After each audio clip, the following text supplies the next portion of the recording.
Let's talk about collaborative thinking. We're going to cover a number of different areas within collaborative thinking, working together, solving problems, collaborative problem solving.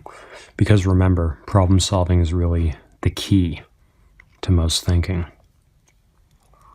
One of the things I want to start with is language. And specifically, I hinted before at writing and how important the evolution of language is. But we often, when we think of language, we think of languages, whether they're natural languages or programming or other formal languages.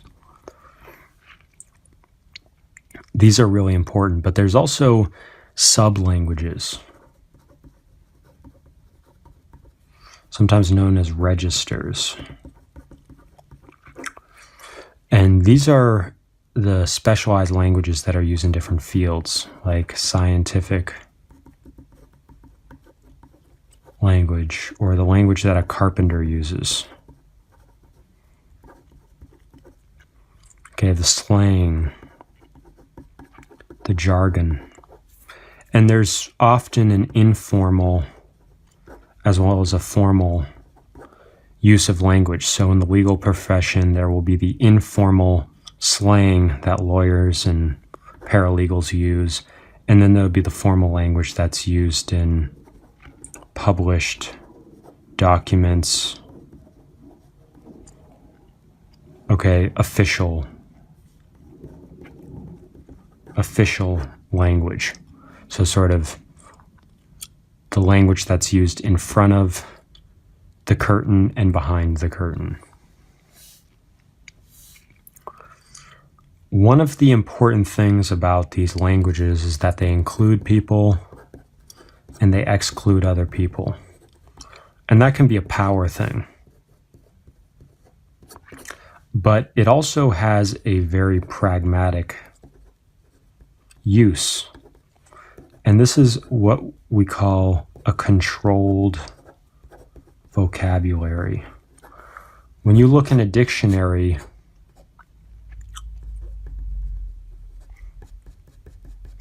you see that there can be 1, 2, 3, 4, 5 different definitions or senses of a word. That's a problem because the definition of a word is very vague. I might be using this definition and you're using that definition, but we don't know which definition is the right one. So using a controlled vocabulary is one of the most important aspects of collaborative thinking. It's a standardized thing that says that this word only means this one thing. And even with controlled vocabularies, there still can sometimes be some ambiguity, but you're trying to limit the ambiguity. And sometimes you'll have a word that has a general sense or multiple definitions in common use. But when professionals use the word, it has a very specific use. And it may not be a use that is one of these. It may be different. Okay, it might be outside of common use. And oftentimes these controlled vocabularies are linked to a larger school of thought. I'll give you an example of this: Eastern versus Western medicine. Okay, it's a completely different school of thought or system of thought. And they're not necessarily compatible. And it's hard to make them compatible, but there may be a word that people from both schools of thought use. So are they really talking about the same thing? They may be talking about the same thing, but that thing fits into their system in a completely different way. So you have to be really careful about stuff like that. Okay, and so when you're in a group, it can be very useful to create a controlled vocabulary and say, this word means this specific thing. And if you want to talk about something else, you use another word. Sometimes using acronyms is another useful thing. Okay, collaborative thinking also.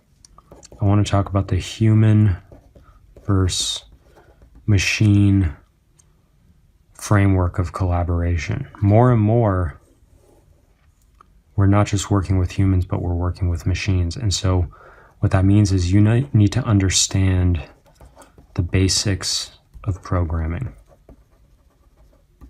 of how computers think, how they process things.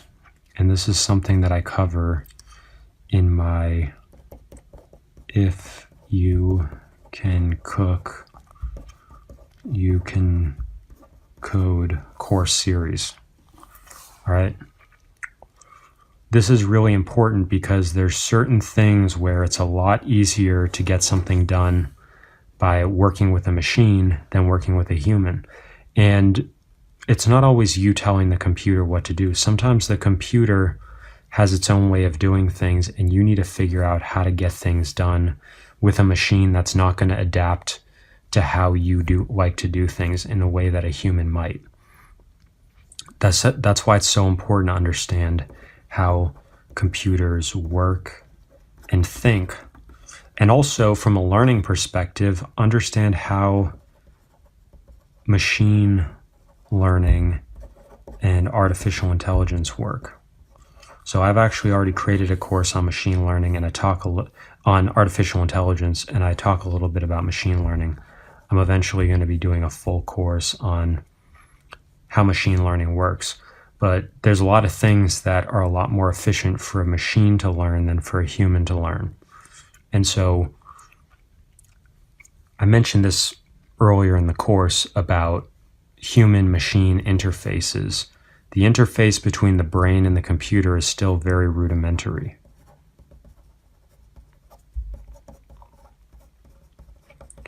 And we're getting closer and closer to the point where there's going to be direct contact between the computer and the brain. And I want to give you a little example. I was just transferring some files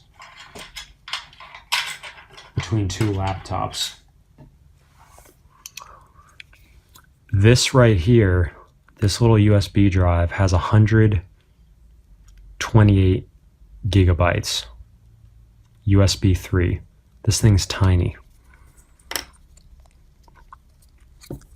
It used to be hard drives might be 128 megabytes or a single megabyte, and they'd be this big. That was just, 15, 20 years ago. This is the old size SD card. The new ones are tiny. They're literally the size of your thumbnail, if not smaller, and they're really thin. And the contacts are really small, so it's really easy to lose this. This thing actually has a little hole in it, so you can put it around your neck. But this stuff is getting so small that you can literally lose it. It's easy to lose it. This, you could imagine, you could do a little surgery. You could probably implant that underneath the skull. And, it's so small, it wouldn't really matter. And the phones we have these days are really getting quite small. So 64 gigabytes of space, and they make these that are, I think, 512 or even a terabyte. You can do almost anything with that. So what's the point of this? The fact that stuff has already gotten this small is really amazing. And it's going to get even smaller. So being able to implant stuff in the head and have it small enough, that's not going to be an issue. And there's already stuff where you can implant a little mesh in the brain, have a cable coming out, and you can control a cursor on the computer. There's even things that you don't have to do any surgery. It's just a thing you wear around your head. It's got a bunch of things in it, and it takes a little bit of time to train it, but you can use that also to control a mouse to play games. So this kind of stuff is already here. This isn't like a pipe dream. This stuff actually exists. You can go buy stuff like this for a few $100. So we think about interacting with humans, but it's also machines.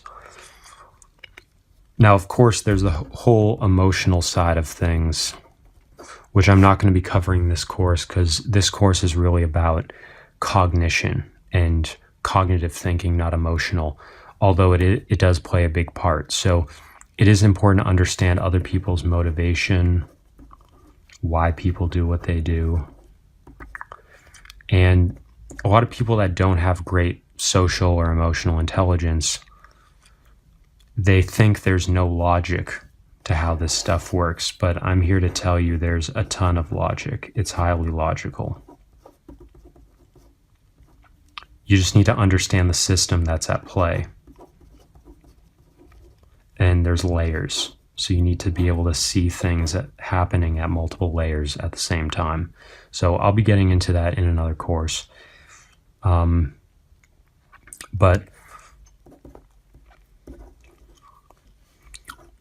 next thing, knowledge management. And collaborative thinking, sometimes you're the leader, you have subordinates. Sometimes you're the subordinate, and then sometimes you have peers and there is no hierarchy. So things are a little bit different because there's a different amount of control that you can exert over the group. With knowledge management, what's important is to take what I already talked about in the previous video on knowledge management in terms of keeping your information organized and then making that something that people can access, and then providing motivation for them to actually use those resources. So getting stuff out of your own head, one of the big ones is documentation. And one of the big areas of collaborative thinking that I suggest you use is delegation, outsourcing. Most of you watching this have a pretty high degree of thinking skills already. You're professionals and you've had years of training in whatever it is that you do. But a lot of you are still spending a lot of your time doing work that's really $5 to $10 an hour work, and you shouldn't be doing that. And so you need to be outsourcing that. Anything that's information-based, computer-based. And this is a great way to practice this collaborative thinking stuff. And a key is documentation, documenting your own processes, often in the form of a checklist, or recording yourself on video and narrating it. But also having other people on your team do this and creating a learning organization. This is something that a lot of companies have been getting in on in the last 10, 20 years, is making the knowledge and the information of the corporation or organization one of the key assets. Because as we move into a more information age, which we're already right smack in the middle of, the knowledge assets of the group, of the organization, of the company are among the most valuable assets of that company. So it's important to really understand the value, centralize things, document things. Anytime somebody does something, you want to get that documented. Part of what I like to do is I like to have somebody do something, not necessarily tell them how to do it unless there's one or two hacks that'll just make a big difference right off the bat. Have them do it, have them document it with screenshots and little pieces of text to describe what they're doing. Then I'll read that documentation, usually take a minute or two, skim it, see if they're making any critical mistakes, point that out, send it back to them and have them do it again. And by doing that, it makes them a lot more efficient. And if they can do something in less time, you don't have to pay them as much. So you get efficiency out of that also. And they're going to probably enjoy it more if they're doing it in a more efficient way, and it builds their skills. They're going to become more efficient in the future. So you're investing in your people as well. Okay, so a lot of this stuff is pretty simple.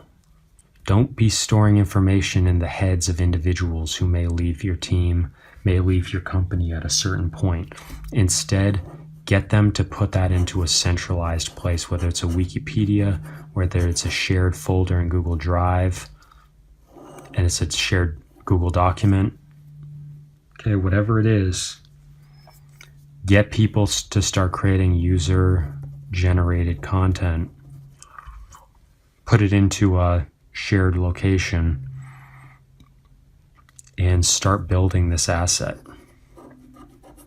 Link stuff together, build a knowledge base, and once you know the value of this, start putting in your own time or assign somebody else to really manage this and make sure it's really useful.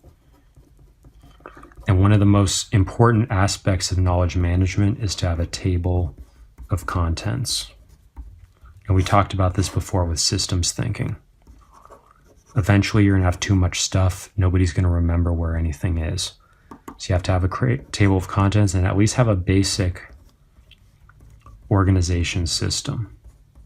Have a basic taxonomy, which is just, have categories, 5 to 15 categories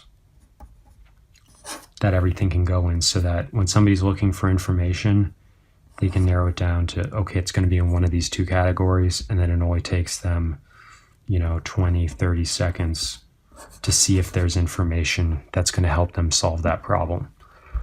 Big key to collaborative thinking: control vocabulary so everybody's speaking the same language. Understanding you need to be able to collaborate with machines. Know that there's the emotional side of it, though we're not going to cover it here. And then knowledge management. Okay, that's key.